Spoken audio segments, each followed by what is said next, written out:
ఓం శ్రీ సాయినాథాయ నమః. శ్రీ సాయి సచ్చరిత్రము 11వ అధ్యాయం. సగుణ బ్రహ్మ స్వరూపమే సాయిబాబా. డాక్టర్ పండితుని పూజ. హజీ సిద్దికి ఫాల్కే. పంచభూతములు బాబా స్వాధీనం. సగుణ బ్రహ్మ స్వరూపమే సాయిబాబా. భగవంతుడు లేదా బ్రహ్మము రెండు విధములుగా అవతరింపవచ్చును. నిర్గుణము, సగుణ స్వరూపము. నిర్గుణ స్వరూపమునకు ఆకారం లేదు, సగుణ స్వరూపమునకు ఆకారం కలదు.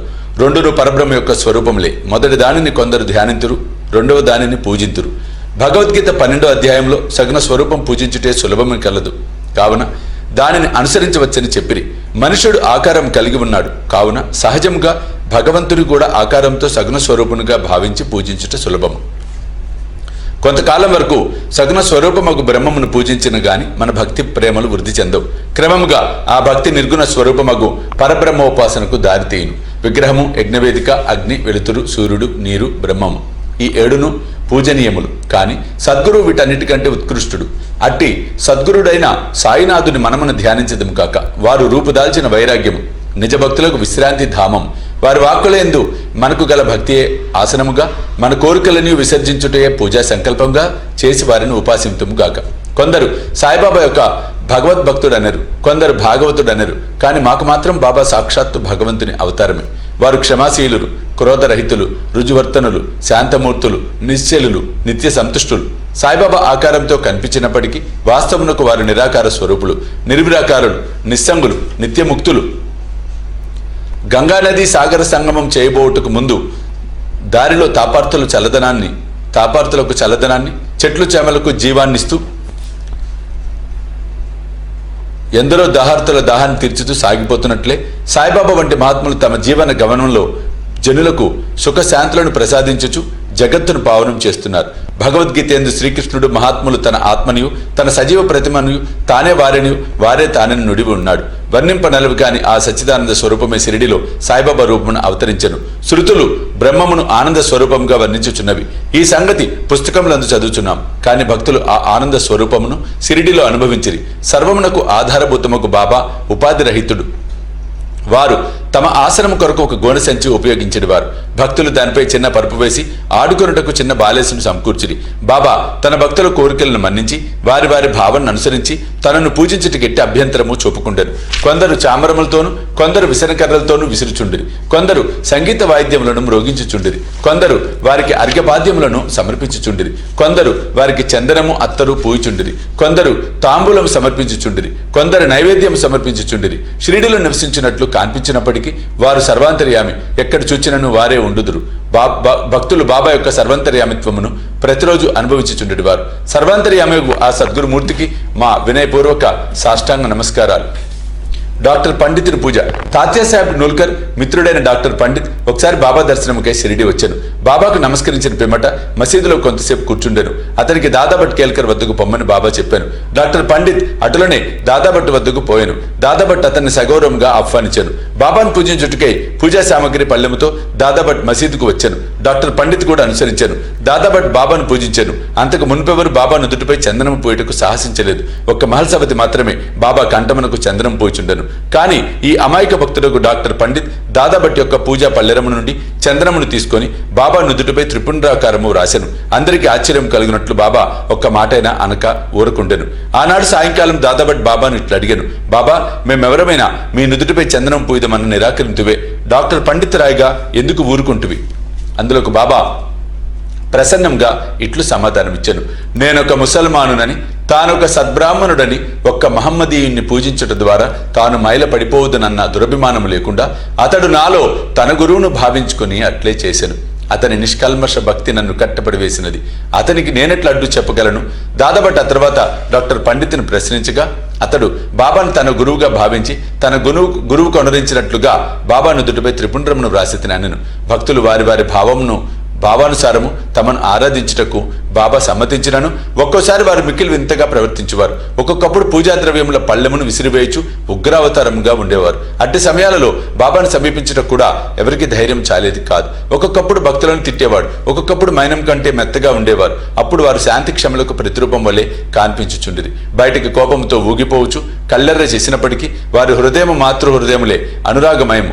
వెంటనే వారు తమ భక్తులను ప్రేమతో దగ్గరికి తీసి, నేనెప్పుడు ఎవరిపైనా కోపించి ఎరుగను, తల్లి తన బిడ్డలను ఎక్కడైనా తరిమివేనా, సముద్రం తనను చేరు నదులను ఎప్పుడైనా తిరగొట్టునా, నేను మిమ్మల్ని ఎందుకు నిరాదరించెదను? నేనెప్పుడు మీ యోగక్షేమములనే ఆపేక్షించెదను.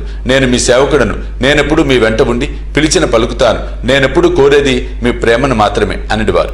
హజీ సిద్దిక్ ఫాల్కే బాబా ఎప్పుడు ఏ భక్తుని ఎట్లు ఆశీర్వదించునో ఎవరికీ తెలియదు. అది కేవలం వారి ఇచ్చపై ఆధారపడి ఉండెను. హజీ సిద్దిక్ ఫాల్కే కదా ఇందుకు ఉదాహరణ. సిద్దికి ఫాల్కేను మహమ్మదీయుడు, కళ్యాణ్ నివాసి. మక్కా మదీనా యాత్రలు చేసిన పిమ్మట షిరిడీ చేరెను. అతడు చావడి ఉత్తర భాగమున బస చేశాను. 9 నెలలు షిరిడీలో ఉన్నాను. బాబా వారిని మసీదులో పాదం పెట్టనివ్వలేదు. అతడు మసీదు ముందున్న ఖాళీ జాగాలో కూర్చొని చుండెను. ఫాల్కే మిక్కిలి నిరాశ నిస్పృహలకు లోనేయను. ఏమి చేయటకు అతనికి తోచుకుండెను. నిరాశ చెందవద్దని నందీశ్వరుని ద్వారా వెళ్లిన శివుడు ప్రసన్నమైనట్లు మాధవరావు దేశపాండే ద్వారా బాబా వద్దకు వెళ్లిన అతని మనోరథము సిద్ధించిననియు కొందరు భక్తులు అతనికి సలహానిచ్చిరి. అటులే అని తన తరఫున బాబాతో మాట్లాడమని శ్యామను ఫాల్కే వేడుకొనెను. శ్యామ అందులోకి సమ్మతించి ఒకనాడు సమయం కనిపెట్టి బాబాతో ఇట్లనెను, బాబా, ఆ ముదుసలి హజీని మసీదులో కాలు పెట్టనీయవేళ ఎంతో మంది వచ్చి నిన్ను దర్శించిపోవచ్చున్నారు. ఈ హజీని మాత్రం ఎందుకు ఆశీర్వదించవు?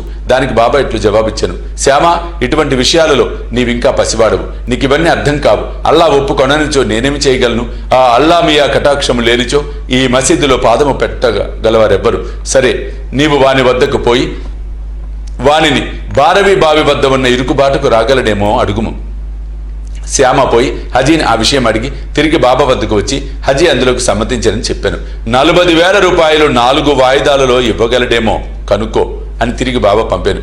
శ్యామ వెంటనే పోయి హజీ తానుకు 4 లక్షలు కూడా ఇచ్చుటకు సిద్ధంగా ఉన్నాడని జవాబు తెచ్చాను. సరే, మరల పోయి వానిని ఇట్లడుగుము, మసీదులో ఈనాడు మేకను కోసేదము, వానికి దాని మాంసము కావలనో వృషలములు కావలనో కనుగొనుము. బాబా వారి కొలంబాలో ఉన్న చిన్న ముక్కతో అయినా సంతృష్టి చెందేదని శ్యామ ద్వారా హజీ బదులు చెప్పాను.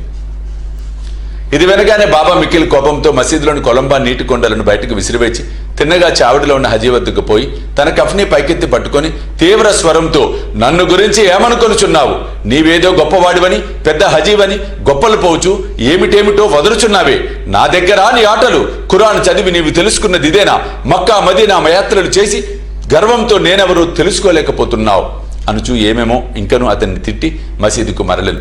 బాబా ఆగ్రవిషములను చూచిన హజీ గాబరపడెను.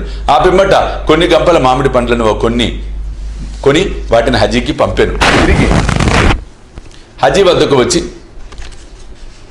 తన జేబులో ఉంచి 55 రూపాయలు తీసి లెక్కపెట్టి హజీ చేతిలో పెట్టాను. అప్పటి నుంచి హజీని బాబా ప్రేమ ఆదరములతో చూచుచు భోజనమునకు పిలుచుచుండాను. హజీ ఆనాటి నుండి తనకిష్టం వచ్చినప్పుడల్లా మసీదులోనికి వచ్చిపోచుండాను.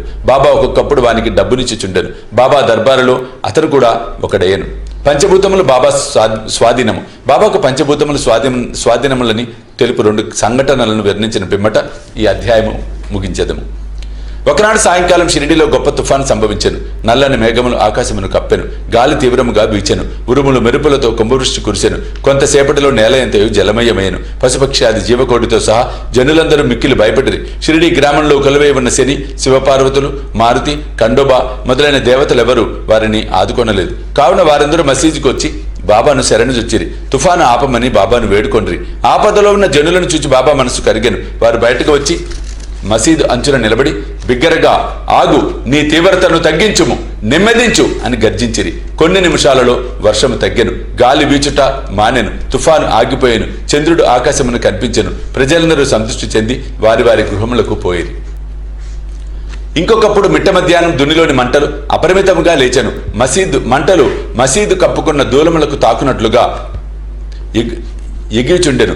మసీదులో కూర్చున్న వారికి ఏమి చేయటకు తోచలేదు. దునిలో కట్టెలు తగ్గింపుడని గాని నీళ్లు పోసి మంటలు చల్లార్పుడని గాని బాబాకు సలహానిచ్చుటకు వారు భయపడిరి. వారి భయాందోళనను బాబా వెంటనే గ్రహించి తన సటకాతో పక్కనున్న స్తంభంపై కొట్టుచు, దిగో దిగో, శాంతించుము అనిది. ఒక్కొక్క సటకా దెబ్బకు కొంచెము చప్పున మంటలు తగ్గిపోయి దుని యథాపూర్వకముగా మితముగా ఉండెను. భగవదవతారమైన సాయినాథుడు అట్టివారు. వారి పాదములపై పడి సాష్టాంగ నమస్కారం చేసి సర్వస్వ శరణాగతి వేడిన వారినెల్లా వారు కాపాడుదరు.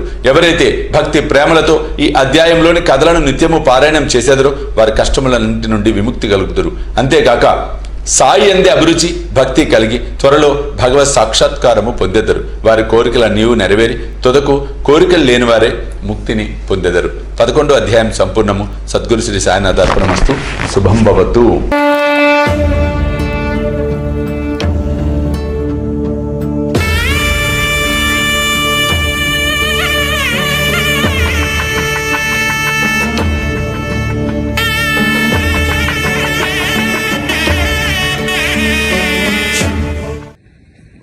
దివ్య రక్షా కవచ యంత్రానికి స్వర్ణ కవచం, స్వర్ణ